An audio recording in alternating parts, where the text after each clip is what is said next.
Olá, meu nome é Denburg e essa é a sessão Oráculo. No episódio de hoje, vamos falar sobre mais algumas questões.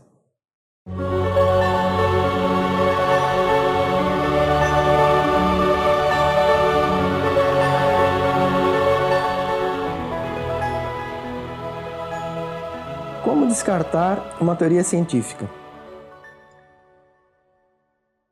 Uma teoria científica, quando ela está incorreta, é muito fácil descartar, né? A pessoa propõe a teoria, faz o teste para verificar se ela é uma boa representação da realidade e, pelo contraste com os dados empíricos, se verifica que ela não é adequada, então ela é descartada rapidamente.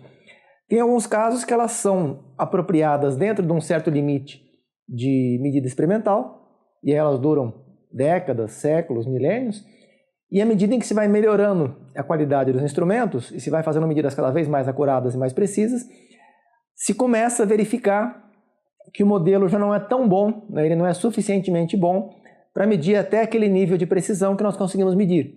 Então ela passa a ser inadequada e precisa de uma substituição ou de um aprimoramento, né? Nesses casos, geralmente, ela não é propriamente descartada, ela é substituída ou aprimorada, exceto quando ela é estruturalmente incorreta. No caso do modelo de Ptolomeu, ele era estruturalmente incorreto.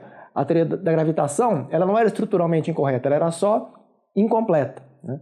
A teoria da gravidade de Einstein, né, a teoria da relatividade geral, ela passa a explicar movimentos acelerados e situações com campos gravitacionais em que o modelo de Newton ele não é suficiente para prever e para descrever com exatidão suficiente, e a teoria da relatividade geral possibilita fazer descrições mais completas, mais acuradas e mais próximas das medidas experimentais. No caso do GPS, por exemplo, ou de relógios atômicos e satélites em órbita, né, as medições precisam usar a teoria da relatividade, senão elas começam a acumular erros cada vez maiores e chega a um ponto que simplesmente não funcionam mais, não são adequados para a função que eles foram projetados. Então, em algumas situações como essas, a teoria ela não é descartada, ela é aprimorada, né? A teoria da gravitação, a fórmula da teoria da gravitação de Newton continua sendo utilizada e é adicionado um ou mais fatores para que se corrija com a teoria da relatividade geral. E tem várias outras situações, né, em que você tem uma teoria que ela descreve até um certo ponto e depois você incorpora novos termos que passam a descrever com um pouco mais de precisão. A teoria do Big Bang, por exemplo, ela começou com um certo modelo de expansão e depois foi adicionada a teoria do Guth da expansão inflacionada, né, do modelo de inflação, que era necessária para explicar a anisotropia observada.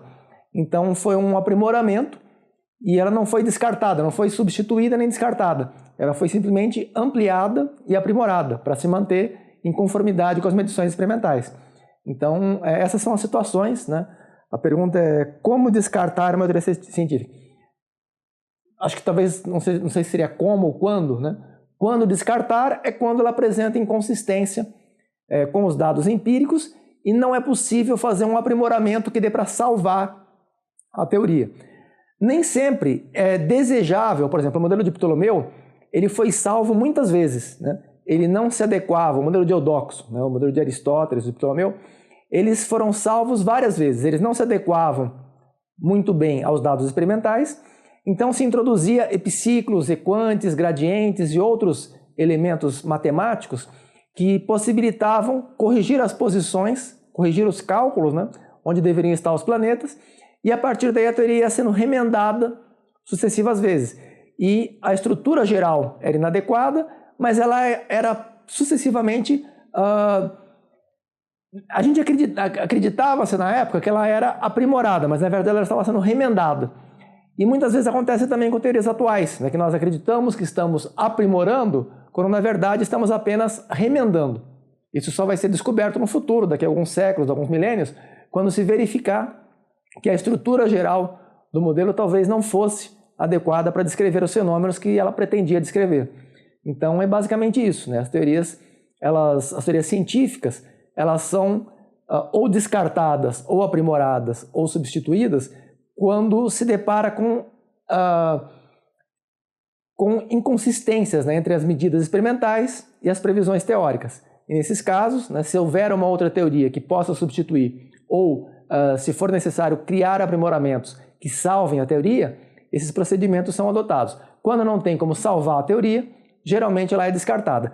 Ela não vai ser descartada se não houver uma outra opção para substituir, né? Porque mesmo que ela não seja totalmente acurada, mesmo que ela apresente problemas, mas se ela descreve algumas coisas, por exemplo, a matéria escura ou energia escura, elas não descrevem bem o que acontece. A velocidade de rotação das galáxias, na região dos 10% mais próximo do centro das galáxias, não é bem descrito pela distribuição de matéria escura. Não existe nenhuma distribuição possível de matéria escura, supondo quantidades positivas, né, que você não tenha quantidades negativas nem imaginárias de matéria escura, que todas as quantidades sejam positivas. Nenhuma distribuição possível de matéria escura pode explicar as velocidades de rotação nas regiões dos 10% mais próximos do centro das galáxias. Então elas não funcionam. A teoria está fundamentalmente errada, porque ela não consegue se ajustar, não tem como ajustar a teoria à realidade. Mesmo assim, ela continua sendo utilizada porque não tem alternativa, não se conhece outra explicação que seja melhor. Tem outras explicações, né, em que se modifica a teoria da gravitação, tem outras que são mais exóticas e são menos apropriadas. Então, entre as opções possíveis, as opções conhecidas, né, a teoria da matéria escura, embora ela apresente problemas, ela continua sendo mantida, ela não é descartada, porque ela é útil, ela continua sendo razoável, né, para explicar uma parte, pelo menos, dos fenômenos observados. A inconsistência que tem também entre relatividade geral e mecânica quântica, elas têm essa inconsistência, mas ambas, dentro do seu âmbito de atuação, continuam funcionando razoavelmente bem. Então elas não são descartadas, nenhuma delas, em primeiro lugar porque não se sabe qual das duas que está incorreta. Em primeiro lugar, não se sabe qual das duas que está incorreta, ou se alguma delas está incorreta, ou se alguma delas está correta. Se alguma delas é uma boa representação. Pelo menos empiricamente elas têm se mostrado ambas, né, bastante preditivas e bastante descritivas. Porém, é possível que em última instância nenhuma delas seja uma representação estruturalmente correta em escalas muito abrangentes, né, que cobram desde o micro, desde o nano, desde o pico, fento, etc., até os níveis mais elevados de um multiverso, né, com uma escala de muitos trilhões, de muitos quintilhões de anos-luz. Ou mesmo na escala do universo mesmo de bilhões, né, de 13,8 bilhões de anos-luz. Então essas teorias elas funcionam dentro dos limites em que elas são usadas. Elas não funcionam quando são trocadas, né? Se tentar usar mecânica quântica em escala astronômica, ela nem chega, não faz nem sentido usar mecânica quântica em escala astronômica. Já a relatividade geral faz sentido usar em alguns casos de singularidade de buracos negros e em algumas outras situações, mas ela não funciona bem. Ela começa a produzir resultados, né, que a nossa física contemporânea não possibilita interpretar. As equações não são adequadas para tratar certos fenômenos. Vai dar algumas divisões por zero, vão surgir alguns problemas que não são tratáveis, né, matematicamente. Então, tem basicamente essas situações. Então, tem muitas teorias que não são descartadas, embora elas apresentem problemas, porque não tem alternativas melhores. Enquanto não surgir alternativas melhores, elas vão continuar sendo usadas porque é o que a gente dispõe, né? É como se você tem uma carroça, a carroça quebra um aro da roda, ela vai ficar com aquele aro da roda quebrado, mas se você não tem uma opção para substituir, se você não tem um carro, não tem uma outra estrutura melhor que você possa substituir a carroça, você vai continuar usando a carroça porque está disponível, né? Não é porque quebrou um aro, ou mesmo que ela quebre uma roda inteira, e fique com 3 rodas, você vai tentar dar um jeito de colocar uma roda mais centralizada, colocar as outras 2 rodas atrás, fazer meio que um triciclo e continuar usando aquela estrutura, porque é o que está funcionando. Ela pode não funcionar tão bem quanto seria desejado, mas ela está servindo ao propósito, né, de possibilitar um transporte puxado por animais, de tração animal. Então, quando você desenvolve outras ferramentas melhores, outras tecnologias superiores, no caso, automóveis, aviões, drones, etc., aí você vai substituir aquela e você pode ou descartar, ou você pode até continuar utilizando para outras finalidades, né? Você passa a usar as novas teorias ou as novas tecnologias com alguns propósitos mais sofisticados e continua também usando as teorias mais antigas, as mais obsoletas, também para outras finalidades. A mecânica newtoniana, por exemplo, ela continua sendo ensinada nas escolas. Inclusive no curso universitário de física, não se aprende relatividade geral. Ele é oferecido alternativamente, né, como matéria optativa, mas ela não faz parte da grade curricular. Então a mecânica newtoniana ela é suficientemente boa para tratar de praticamente todas as situações do cotidiano. Não há necessidade, né, para uma medida com 6 logaritmos, com 7 algarismos de precisão, não há necessidade da relatividade geral, nem da relatividade especial. Então, mesmo nos cursos de física, ela não é obrigatória, né? Então, é basicamente isso, né? As teorias, elas são descartadas nessas situações e muitas vezes elas não são descartadas, mesmo que elas estejam, que se verifique que elas não são corretas, que elas apresentam problemas graves, que indicam inconsistências graves, mesmo assim, se elas são operacionalmente úteis para algumas finalidades, se elas resolvem uma parte dos problemas para os quais elas foram desenvolvidas, elas continuam sendo usadas, né? Seria mais ou menos a carroça com a roda quebrada, ela vai continuar funcionando. É melhor a carroça com a roda quebrada do que se não tivesse nada. Então a carroça vai continuar sendo usada, né, para a função, seria como se fosse também um martelo, né? Você quebrou um pedaço do martelo, você vai continuar usando o martelo, você não vai jogar fora o martelo, a não ser que você já possa substituir por um outro. Tem martelo elétrico atualmente, né? Então você pode substituir, não só por martelo elétrico, mas por outras ferramentas mais avançadas, mais sofisticadas, que possam desempenhar a função que teria o martelo melhor do que o martelo. Mas enquanto não estiver disponível, mesmo com o martelo quebrado, ele ainda vai servir um pouco, né? Então as teorias científicas são basicamente, elas são interpretadas mais ou menos da mesma maneira. Elas têm uma utilidade, elas têm uma função filosófica, conceitual, mas têm também uma função operacional, né? Então elas são usadas primordialmente para cumprir as funções operacionais. A parte filosófica é mais para o entendimento de por que elas funcionam e compreender, né? E ter uma ideia melhor quando elas não funcionam, saber explicar por que não funcionou, conseguir extrapolar, né, os limites. Ela funciona em tal situação, será que ela funcionaria em outra situação? Então essa parte conceitual ajuda nessa compreensão da expansão do entendimento de em quais situações ela não foi usada ainda, mas ela poderia ser útil. Então a parte filosófica, né, a parte conceitual das teorias serve mais para isso, mas a parte operacional é justamente para aplicação. Então a parte da aplicação, se está funcionando, ainda que não funcione totalmente correta, não seja totalmente boa, não cumpre exatamente a função planejada, ainda assim ela continua sendo utilizada, né? Não sei se ficou assim muito adequada a resposta, porque está perguntando como descartar uma teoria, né? Então acho que talvez quando descartar, não sei, talvez mudando um pouco a pergunta, acho que se adaptaria razoavelmente a essa resposta. Como diferenciar uma teoria pseudocientífica de uma teoria séria? Uma teoria pseudocientífica, ela não é necessariamente uma teoria que não é séria. Ela pode ser pseudocientífica e também ser séria. A psicanálise, por exemplo, ela pretende ser séria. Ela tem a intenção de ser uma teoria séria. Ela pode apresentar vários problemas, inclusive não se adequar aos critérios de cientificidade de Popper, mas isso não a torna uma teoria menos séria, né? Então, acho que talvez a comparação seria a teoria científica com pseudocientífica. O que diferencia uma teoria científica de pseudocientífica? Tem algumas análises que eu faço no Guia dos Apodídicos que acho que são mais apropriadas para responder essa pergunta, que eu trato desde a época do Roger Bacon, do Buridano, né, passando pelo Galileu, Hume, até chegar a época do Popper e do Lakatos, que são os melhores representantes do que se entende atualmente como teoria científica. Os critérios principais atuais para distinguir entre teoria científica e pseudocientífica. Tem o Feyerabend, né, que ele discorda de alguns pontos, tem o Thomas Kuhn, né, que também tem uma outra visão sobre teoria científica, e todos esses tópicos são abordados no Guia dos Apodídicos.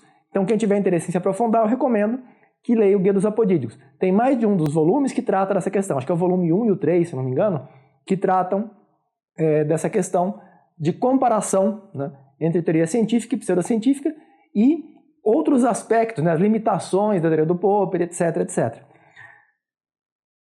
Como diferenciar uma teoria? O principal critério atual é a falseabilidade. Antigamente, antes do Popper, se considerava a verificabilidade. Uma teoria que não pode ser verificada não poderia ser considerada científica. E o Popper ele constatou, né, ele identificou várias teorias que não tinham características adequadas para serem classificadas como científicas, mas que atendiam aos critérios que eram usados até então. E aí ele propôs a falseabilidade como um diferencial mais sutil e mais eficaz para separar teoria científica de pseudocientífica. No caso, por exemplo, ele tratava da psicanálise, que era um dos bons exemplos de teoria pseudocientífica. O marxismo é outro exemplo de teoria pseudocientífica. A astrologia, né? E tem muitas outras. O principal problema das teorias pseudocientíficas é a ausência de uma proposta de experimento para testar se ela é falsa. A falsibilidade é justamente isso. Você tem que ter tem que planejar um experimento em que você tenha uma baixa probabilidade de que ela indique ser verdadeira e mesmo assim ela indique, assim, por sorte, né, que ela indique ser verdadeira por sorte, ou seja, se ela for falsa, você tem que ter uma alta probabilidade de que ela se revele falsa. E se ela sobreviver a esse teste, vai mostrar que ela provavelmente é verdadeira. Por exemplo, você faz a previsão de um eclipse lunar. Você tem uma certa teoria, essa teoria faz uma previsão de que dentro de 5 anos, numa certa data, um certo horário, você vai observar de uma certa localidade um eclipse lunar, um eclipse total lunar. Aí quando chega naquela data, você vai verificar se acontece de fato aquele eclipse naquela data, naquele horário. Se isso acontecer, é muito provável que essa teoria seja uma boa representação da realidade. Não quer dizer que a teoria seja correta.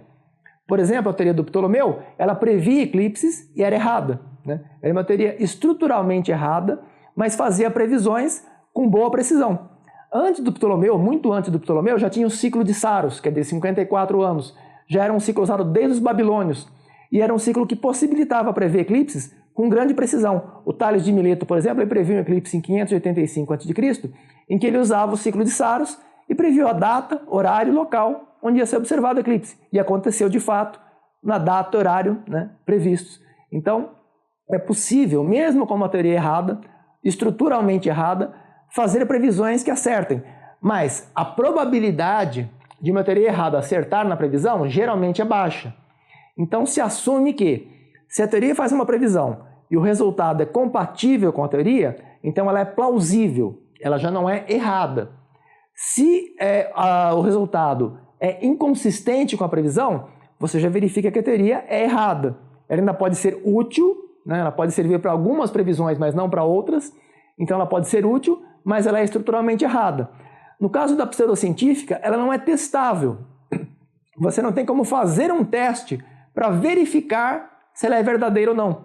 Para verificar, verdadeira, na verdade, não é um termo adequado. Seria se ela é falsa ou não, né? Se ela é falsa ou se ela é plausível, né? Seriam as alternativas, seriam mais ou menos essas. Então não é possível investigar a possibilidade de falsidade da teoria. Isso é que torna uma teoria pseudocientífica. Então ela pode ser pseudocientífica e ser correta, ou pode ser científica e ser incorreta. O fato de ser pseudocientífica não quer dizer que ela não seja correta, quer dizer apenas que ela não pode ser testada de acordo com os critérios de Popper e os mais antigos, né, de Hume, de Galileu, etc., de Roger Bacon, Francis Bacon, entre outros, né? Então, o que distingue é basicamente isso, é a falseabilidade. Se uma teoria pode ser verificada e falseada, ela é científica, o que não significa que ela seja necessariamente correta. E se uma teoria não pode ser verificada nem falseada, então ela ou se ela pode ser apenas verificada, mas não falseada, ela não é falseável, então ela é pseudocientífica.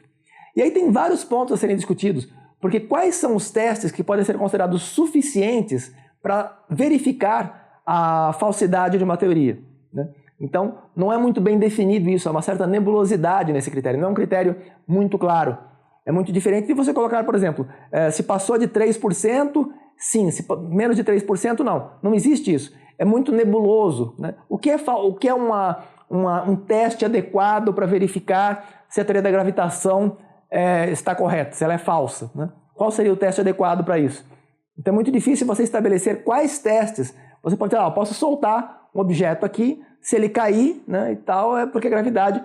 Não é bem assim, porque não é só a questão dele cair. Além dele cair, ele tem que ter uma aceleração compatível com a teoria do Newton. Essa velocidade que ele vai cair, o incremento que ele vai ter na velocidade em função da queda, tem que ser compatível. E nós temos aqui uma atmosfera que está interferindo nessa queda. Então ele vai ter que atravessar um fluido, e nesse processo ele vai ter uma desaceleração provocada pelo fluido, que vai se contrapor a uma aceleração produzida pela gravidade. Então você tem que considerar esses dois fatores, entre outros fatores, porque à medida em que o objeto está caindo, ele está ficando cada vez mais próximo do centro da Terra. Então não é só a aceleração em si, mas também uma aceleração da aceleração, porque ela está ficando cada vez mais próxima do centro da Terra, consequentemente, além da aceleração de 9,8 metros por segundo ao quadrado, ela está também cada vez mais perto do centro e, consequentemente, esse 9,8 fica um pouquinho maior a cada instante em que ela se aproxima do centro. Então teria que haver uma pequena correção, né, nesse cálculo. Além dos efeitos relativísticos, né, da relatividade geral, que também vai interferir nesse cálculo. Então tem vários parâmetros que precisariam ser considerados. Então não é tão simples, né, de planejar o experimento. E mesmo que fosse simples, você não pode garantir só com base, né, você soltou um objeto aqui, você não pode garantir, vamos supor que você soltou, ele foi para cima. Ele pode ter ido para cima porque você tem um campo magnético aqui, você tem uma bolinha de ferro, você tem um campo magnético intenso aqui, e ela foi para cima não porque a gravidade, a teoria da gravidade não seja correta. Ela foi para cima porque tem um campo magnético mais intenso que está puxando a bolinha para cima. Então, isso acabou produzindo um resultado fora do esperado, né, contrário ao esperado, mas porque havia uma anomalia local que causou esse efeito. Então, essa verificabilidade e falseabilidade não são tão simples de serem testadas. O planejamento do experimento tem que ser muito bem elaborado, muito sofisticado, muito cuidadoso nos detalhes, para que o resultado do experimento seja compatível com a intenção, né? Para que ele forneça dados adequados para que se chegue às conclusões desejadas a partir daquilo que se gostaria de conhecer. Então, como diferenciar uma teoria pseudocientífica de uma teoria científica? No caso aqui está dizendo uma teoria séria, mas vou substituir por científica, né? Então é basicamente isso, né? O que diferencia esse critério, principalmente o critério de falseabilidade, e esse critério precisa ser analisado com muita profundidade para que se possa compreender um pouco melhor o que significa essa falseabilidade e em que contextos ela é útil, em que contextos ela é até nociva. O Thomas Kuhn, por exemplo, tem um livro que ele trata da estrutura das revoluções científicas, em que ele discute justamente essa questão, né, da falseabilidade do Popper. Ele mostra que na prática, no mundo real, não se usa isso. O que se usa na prática são procedimentos muito diferentes. Se pode, depois que se chegou nos resultados, depois que se formulou a teoria, aí sim se pode verificar se ela atende aos critérios de cientificidade.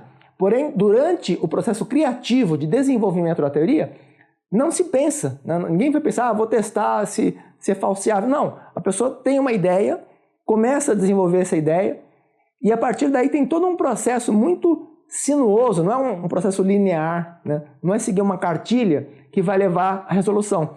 Então, inclusive essa parte as etapas, né, que levam a um processo de descoberta científica são detalhadamente discutidos no IMCH, que acho que é uma recomendação muito interessante para quem se interessa em conhecer processos, né, de descoberta e todas as aplicações, as etapas de aplicação do método científico, e não da maneira esquematizada como pensava Popper, mas da maneira real, né, como acontece no mundo real esse processo. Então tem muitas partes sinuosas, muitas reviravoltas, tem questões que surpreendem, que não eram previstas, que precisam ser consideradas, então tem muitas limitações. Por exemplo, no caso do MCH, as bases de dados que foram utilizadas, quase todas elas eram fraudulentas, tinham dados falsos, né? Bancos de dados de grandes repositórios dos Estados Unidos de saúde, e tinha informações falsas, né? Informações do NCBI, por exemplo, e eram dados que são usados em milhares de artigos, centenas de milhares de artigos. Tem mais de 800 mil artigos publicados em revistas indexadas, ou mais de 3,5 milhões de artigos no archive.org que utilizam esses bancos de dados, e esses bancos de dados são dados falsos.